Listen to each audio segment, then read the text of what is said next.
Por que o apóstolo Paulo fala em 1 Coríntios capítulo 6 que o pecado sexual é o pecado contra o nosso próprio corpo? Difícil, hein? Espero responder essa pergunta no nosso programa Vida Pura. Editor, solta aí a vinheta aí, bora lá para mais um programa.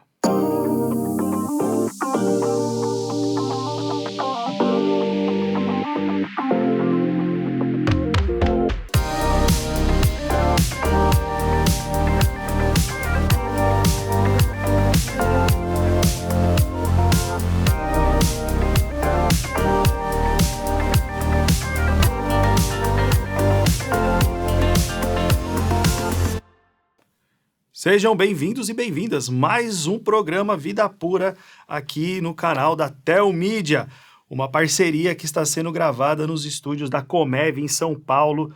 Bênção de Deus, hein? Já está inscrito aqui no canal, já deixou o like, já ativou o sininho?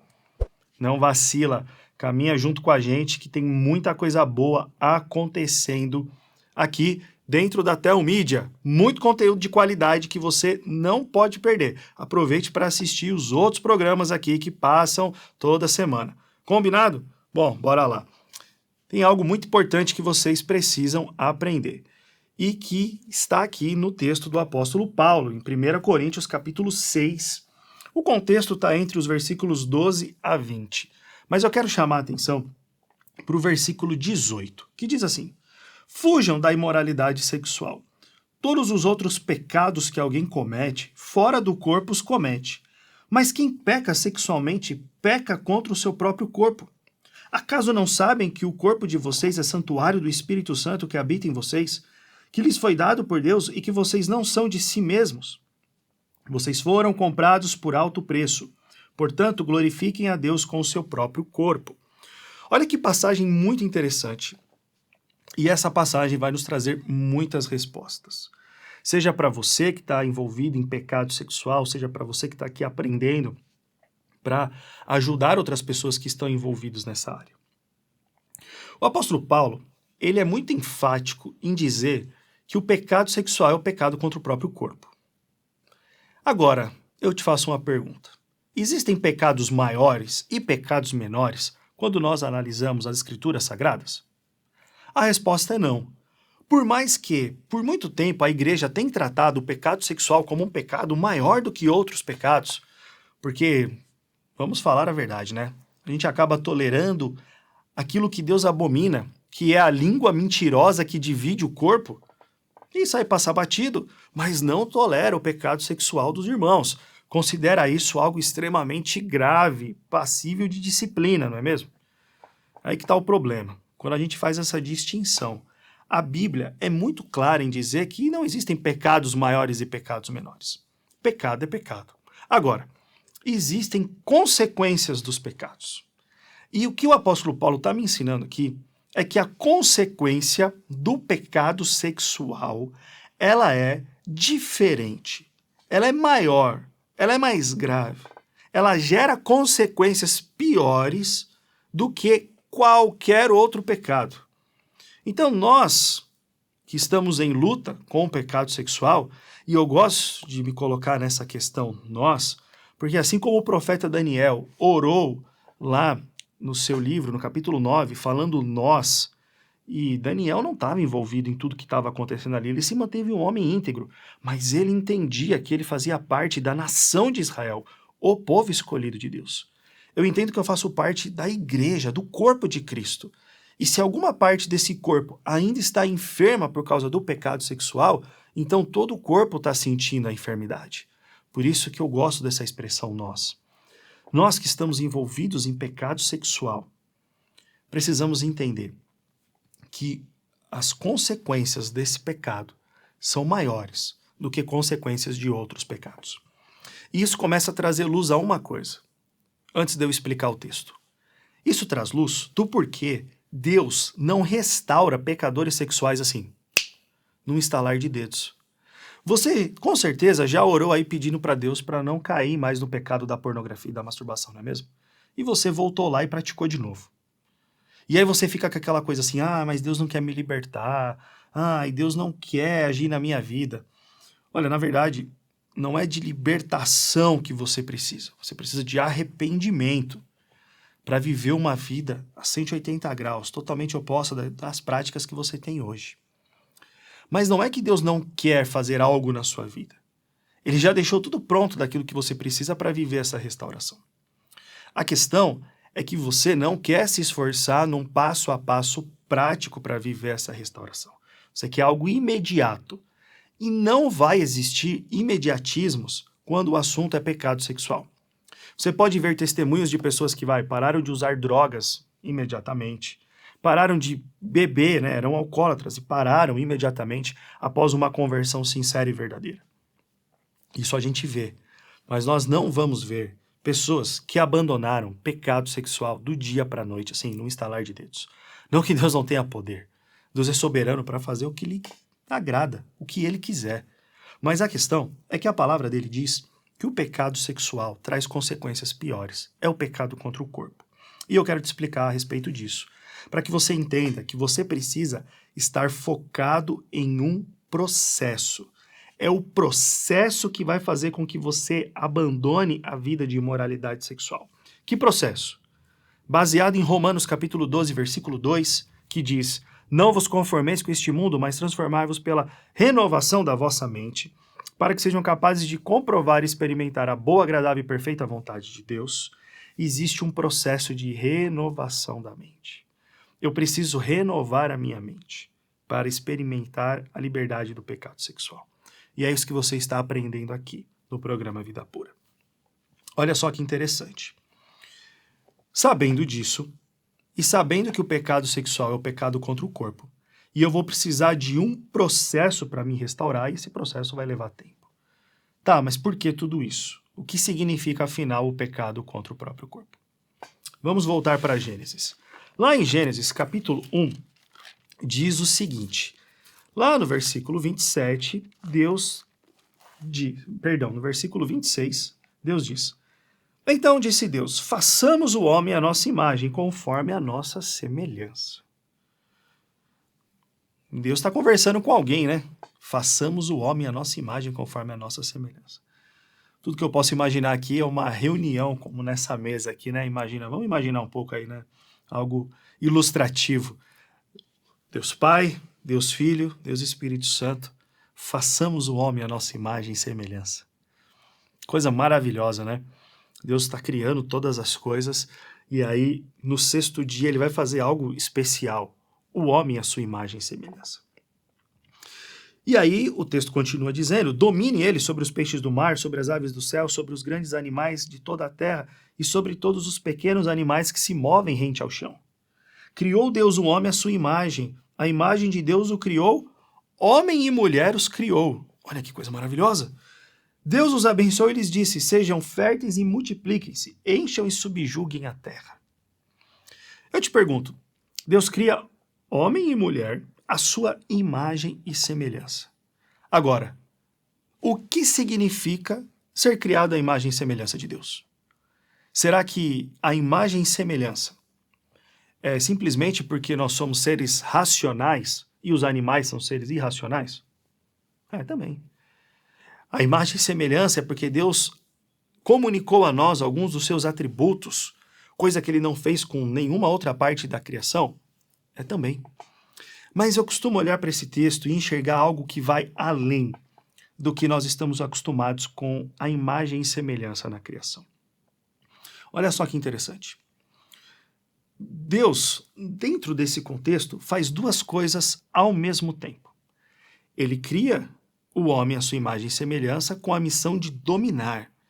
E o domínio é uma espécie de mordomia. O homem é o mordomo de Deus nesse mundo. Foi colocado no jardim para cultivar e guardar o jardim. Ou seja, cultivar, trazer vida ao jardim e guardar, proteger. Essa é a grande missão. Mas não somente. Dentro do texto, Deus dá a bênção da multiplicação. Sejam férteis, multipliquem-se. E aí que vem um detalhe muito importante. Como que os seres humanos iriam se multiplicar? Fazendo sexo. Não é mesmo? o assunto tão tabu foi criado por Deus de maneira tão especial, com um peso de importância extremamente elevado. Deus os abençoou e disse: sejam férteis, multipliquem-se. Então, beleza, vamos sair fazendo sexo com o maior número de pessoas possíveis, vamos engravidar, nós homens vamos engravidar o maior número de mulheres possível, e aí vamos multiplicar muito mais rápido na Terra. Vamos fazer assim? Não, não vamos fazer assim. Porque Deus estabeleceu um princípio esse que nós já começamos a debater no programa anterior. Se você não assistiu, volta lá quando terminar esse e assista. Ou se achar melhor para entender melhor o contexto, dá um pause, vai lá no programa anterior, assiste e aí volta aqui e continua com a gente, ok? Bom,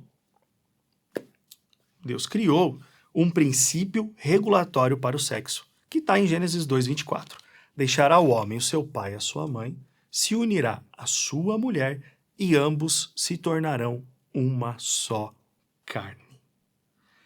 Interessante que tudo que Deus cria de um ponto de referência.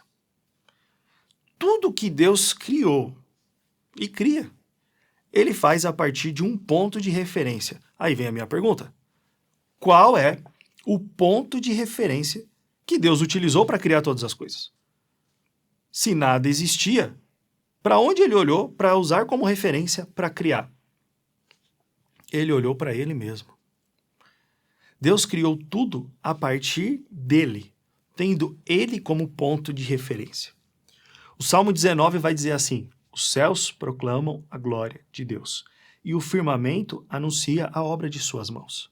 A natureza criada testifica a existência do Criador. A ponto do apóstolo Paulo dizer em Romanos, capítulo 1, que os homens são indesculpáveis, porque embora tenham conhecido a Deus, não o glorificaram como Deus. E esse conhecer a Deus é plenamente possível através da criação. Deus colocou a sua imagem, o seu ponto de referência em tudo que criou para que tudo apontasse para ele. E aí eu te faço uma pergunta. Quando Deus criou o sexo, ele usou do mesmo princípio? Ou nessa hora ele fez algo diferente?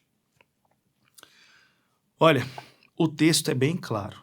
E o texto diz: ambos se tornarão uma só carne. É intrigante, mas um homem e uma mulher se unindo na aliança do casamento e se tornando uma só carne através da relação sexual. É possível dois seres distintos se tornarem um único ser? A Bíblia diz que sim. Um homem e uma mulher se unem e se tornam uma só carne. Agora, quem na existência é mais de um ser, mas que nós cremos ser um único ser? Já parou para pensar nisso? Nós cremos que existem três seres distintos em pessoa, personalidade. E, ao mesmo tempo, nós cremos que é um único ser. Eu estou falando de quem? Do próprio Deus. Nós cremos na existência do Deus Pai, nós cremos na existência de Jesus Cristo, o Deus Filho, e nós cremos na existência do Espírito Santo. A Bíblia é muito clara com os três distintos.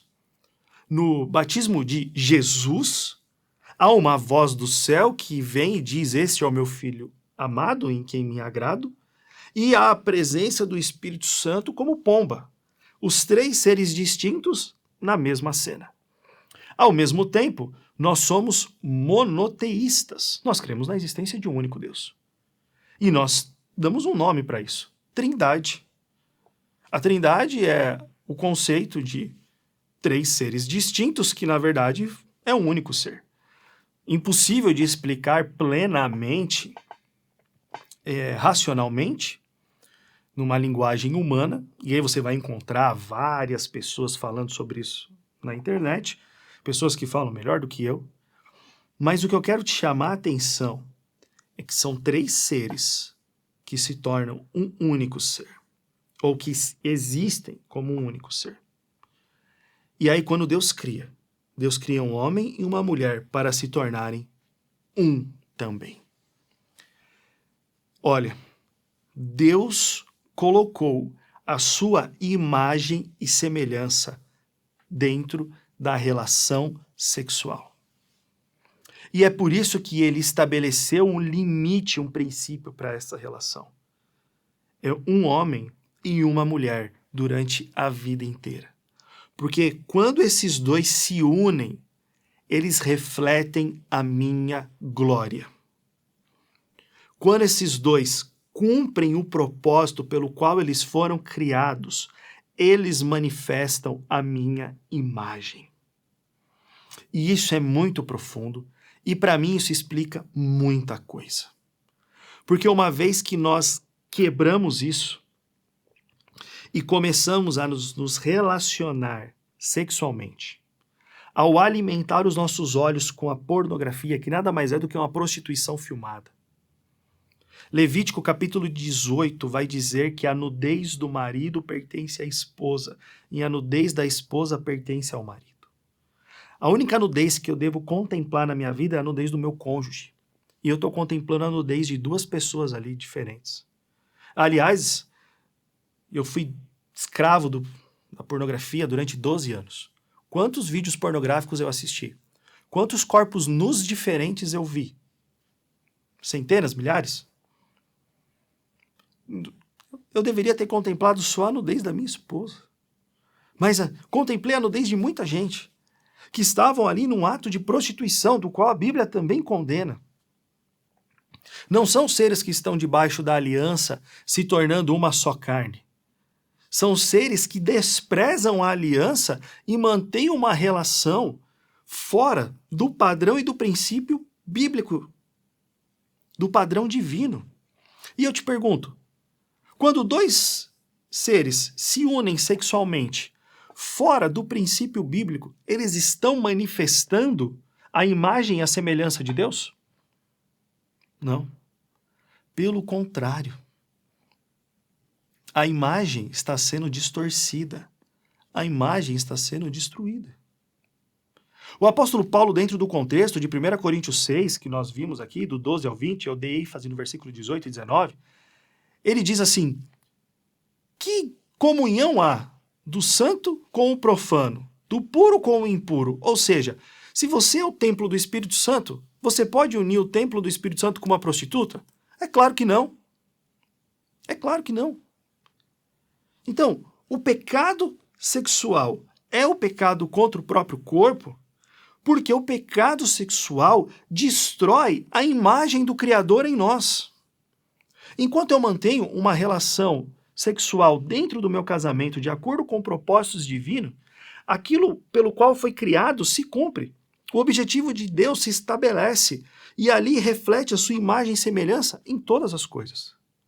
Agora, quando eu pego a minha sexualidade para utilizá-la fora do padrão, não é a imagem que está sendo resplandecida, mas é a distorção, a destruição da imagem de Cristo, a imagem do Criador em nós. É por isso que o pecado sexual, ele está na história desde o início da humanidade. Porque ele desconfigura, ele destrói a imagem do Criador. Isso explica algo. Jesus diz no Sermão do Monte que nós somos a luz do mundo e o sal da terra. Eu acredito que, pelas pesquisas e pelas informações, eu não sei se já foi publicado isso ou não, mas nós, pelo censo, devemos ser hoje uma média de 60 milhões de pessoas que se declaram cristãs no Brasil. 60 milhões de pessoas que se declaram cristãs no Brasil. Ora, 60 milhões de pessoas. E nós somos conhecidos lá fora como o país do sexo fácil, o país do carnaval, o país da prostituição. Onde está o sal que conserva e a luz que dissipa as trevas na nossa nação? Por que nós não estamos sendo capazes de influenciar a nossa nação se somos um número tão grande de pessoas que se declaram cristãs? Por que a nossa luz não está dissipando as trevas? Porque o sal que nós somos não está conservando os princípios pelos quais nós afirmamos crer? Porque nós estamos destruindo a imagem do Criador em nós, através do pecado sexual. Nós estamos pecando contra o templo do Espírito Santo. E uma vez que isso acontece, não há associação. Romanos, capítulo 8, versículos 28 e 29 diz o seguinte: todas as coisas cooperam para o bem daqueles que amam a Deus, daqueles que foram chamados segundo o seu propósito. Porque aqueles que de antemão conheceu, também os predestinou para serem conformes à imagem do seu Filho. Desde o momento da nossa conversão, João capítulo 3, o nosso novo nascimento, o Espírito Santo veio habitar em nós. E a grande missão dele é nos santificar para nos tornar a cada dia que passa mais a imagem e semelhança de Jesus. Agora, quando o pecado sexual entra em cena, o processo inverso está acontecendo. Ao invés de eu me parecer a cada dia mais com Jesus, a cada dia mais eu me pareço menos com Ele. Eu estou destruindo o meu caráter. O meu caráter, que deveria ser construído à imagem e semelhança de Cristo, está sendo totalmente destruído e corrompido. É por isso que todo pecado sexual é uma arma na mão da ideologia progressista. Porque eles querem destruir tudo que está relacionado a Deus. Na verdade, eles querem destruir o próprio Deus, como se isso fosse possível. E o faz através da sua criação. O diabo sabe disso e vai usar todo o seu potencial para levar cada vez mais pessoas escravas ao pecado sexual. Uma pessoa que escrava do pecado sexual é uma pessoa que não é mais luz, não é mais sal nessa terra. É uma pessoa que está sendo totalmente corrompida em seu caráter. Um coração extremamente idólatra. A idolatria do sexo, não. A idolatria do eu, do ego, do hedonismo. Do hedonismo. Nós estamos aqui gravando no estúdio da Comev. Ele é muito próximo de uma casa de prostituição muito famosa. E quando você passa na porta, tem uma frase lá muito chocante. Eu não sei como esses homens que entram lá, aliás eu sei, né? Eles já perderam o temor. Mas tem uma frase que diz ali, eu não lembro direito o início, mas fala que lá ali eles são hedonistas mesmo. Nossa, como isso é forte. É o culto ao eu. É a adoração do eu. Deus não divide a glória dele com ninguém. Quem peca sexualmente destrói a imagem do Criador. O mundo está se tornando o caos que está, na mesma medida em que o pecado sexual avança. Porque enquanto o pecado sexual avança, o pecado contra o próprio corpo, a imagem do Criador na sociedade vai sumindo, sumindo, sumindo. Vai deixando de existir a cada dia mais. O caos é instalado. Nós vemos aí coisas terríveis no noticiário. Quando você pode dar um Google aí agora mesmo. Você vai procurar, pesquise aí, por exemplo, pai que abusou do filho ou da filha. Pesquise aí. Quantas notícias você vai encontrar dos próprios pais que abusaram dos seus filhos? Tivemos um caso recente. Um pai que violentou o próprio filho, um menino de 29 dias de vida. 29 dias de vida. E o menino morreu. O que o pai fez? Que violência sexual o pai praticou para o menino de 29 dias vinha a óbito? Você já sabe, eu não preciso dizer. É algo abominável, algo chocante. Mas são notícias que chegam para mim todos os dias. Como que uma pessoa é capaz de cometer tal ato? Se nós somos seres criados à imagem e semelhança do Criador, como somos capazes de cometer um ato tão abominável? A explicação é essa. É o pecado contra o corpo. É o pecado que destrói a imagem do Criador. E é por isso que é tão importante nós falarmos de pornografia, masturbação. Porque talvez você pense assim, eu me prostituí, eu adulterar, então eu estou pecando contra a imagem do Criador em mim, eu estou destruindo isso. Não. Você se masturbando sozinho na sua casa, você está fazendo isso. Você não foi feito para se satisfazer no sexo solitário aí com a sua mão. Não foi feito para isso. Você foi feito para ser um ser que se relaciona sexualmente com o seu cônjuge.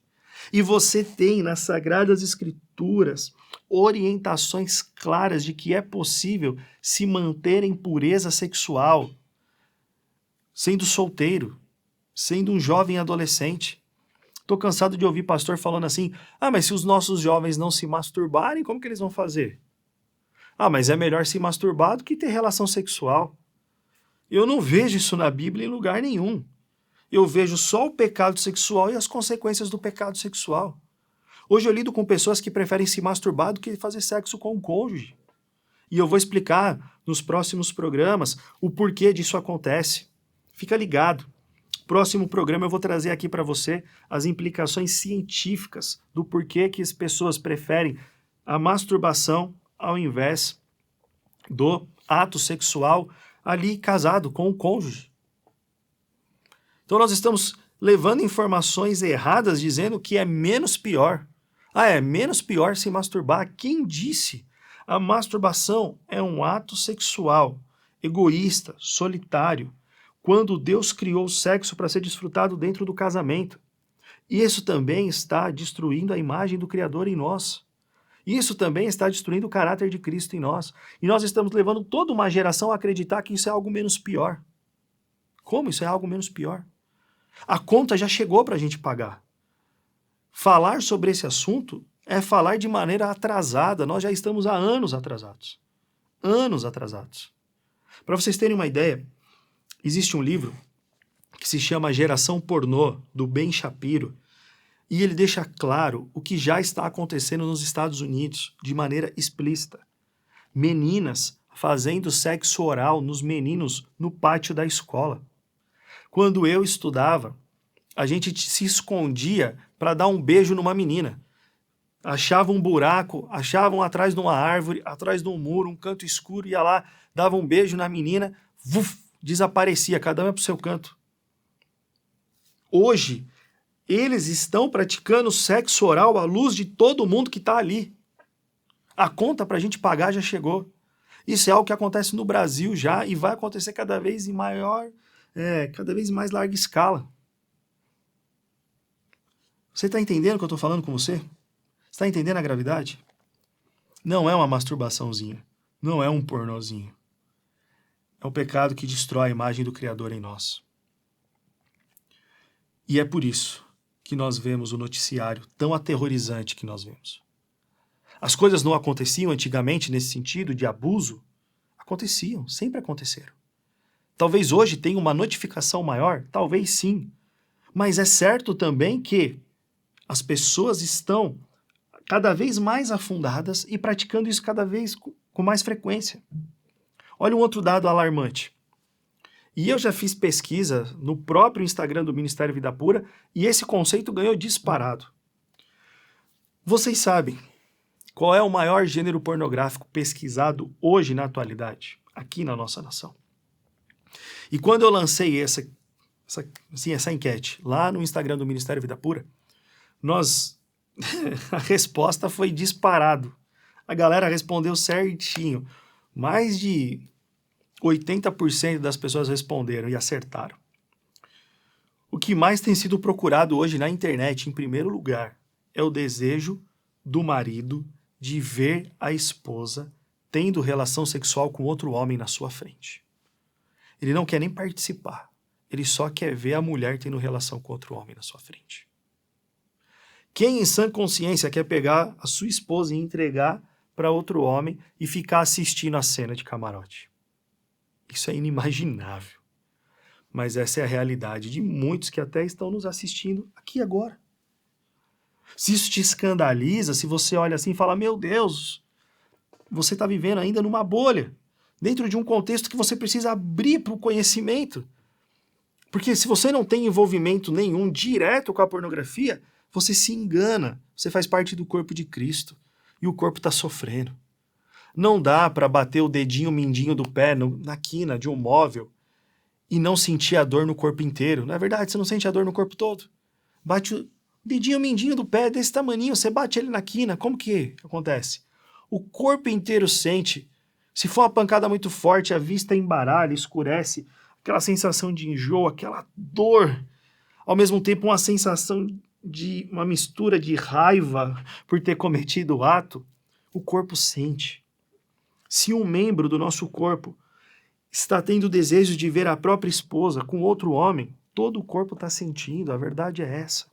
A ponto de nós não conseguirmos ser influentes na nossa geração, influentes na nossa nação, porque a imagem está sendo corrompida. O sal está deixando de salgar, a luz está deixando de brilhar.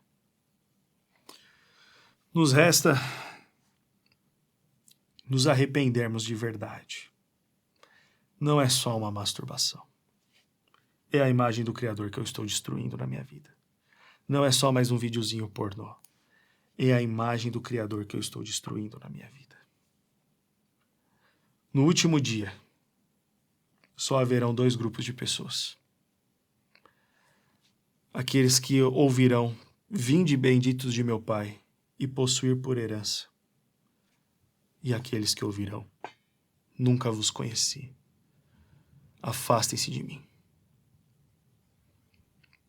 Que esse programa traga uma mensagem para você de arrependimento. No ano de 2010, eu estava afundado no pecado sexual, você já sabe. E o que me motivou a pedir ajuda foi que eu assisti uma pregação, que você pode assistir agora. Ela continua acessível aqui no YouTube. Se chama Pregação Chocante, Pastor Paul Washer. Paul Washer novinho, pregando. Ele jamais poderia imaginar a repercussão que isso daria. Mas, no auge do meu vício sexual, eu encontrei esse sermão na internet. E quando ele terminou, eu estava no chão, prostrado em arrependimento por causa do meu pecado sexual. E eu quero que você entenda que na sua vida não é só a pornografia, é a destruição de Cristo em você. Assista esse sermão, que ele fale ao seu coração. Que hoje seja um dia de arrependimento para muitas pessoas que estão me vendo. Assim como foi em 2010 para a minha vida. E naquela época eu nem tinha tanto conhecimento sobre isso, eu não tinha me atentado para isso que a Bíblia ensina. Hoje eu entendo as gravidades de tudo aquilo que eu fiz. Mas pela graça e pela misericórdia de Deus, Ele não rejeita um coração quebrantado e contrito. Ao assistir o sermão, que eu sei que você vai fazer isso agora, quando terminar, ajoelhe-se diante de Deus, crendo nas promessas de perdão e restauração. 1 João 1,9. Se confessarmos os nossos pecados, Ele é fiel e justo para perdoar os nossos pecados e nos purificar de toda a injustiça. Creia que Ele vai te perdoar. O Salmo 51, Salmo de Davi de arrependimento, por causa do seu pecado sexual. Pegue o Salmo, leia em forma de oração. Que seja um momento seu e Deus agora, de restauração, verdadeiro arrependimento, para passos práticos de mudança. Se você quiser desabafar, quiser conversar, manda um direct lá pra gente, @Ministério Vida Pura, ou no meu Instagram pessoal, @Felipe Bentley. Faça isso. Mande a sua mensagem, mande a sua pergunta, confesse o seu pecado. Sigilo absoluto. Nós estamos aqui para te ouvir, para caminhar com você. Sigilo absoluto, faça isso. Compartilhe esse vídeo. Leve essa mensagem para outras pessoas. Outros precisam ouvir o que foi dito aqui. Se inscreva aí no canal. E, muito importante, abre aqui o QR Code que está aparecendo na tela. Primeiro link da descrição vai te levar para o streaming do Telmídia. É gratuito. Lá tem coisa boa para você assistir. Lá tem pureza. Para de alimentar a mente com sujeira. Para de procurar só o que é imundo. Aproveita o conteúdo. É de graça. Vai lá, assiste. Alimente sua mente com coisas boas. Você precisa voltar a ser a luz do mundo e o sal da terra. Os campos estão aí. Muitos pecadores sexuais para serem restaurados. Deus não quer usar só a minha vida para fazer isso. Ele quer usar a sua vida também. Alimente-se de coisas boas. Se arrependa verdadeiramente do seu pecado. Venha caminhar conosco. Nós somos o Vida Pura, não desistimos da santidade. Sempre um prazer estar aqui com você. E se Deus quiser e assim permitir, semana que vem, estamos juntos novamente, neste mesmo canal, neste mesmo horário. Deus te abençoe.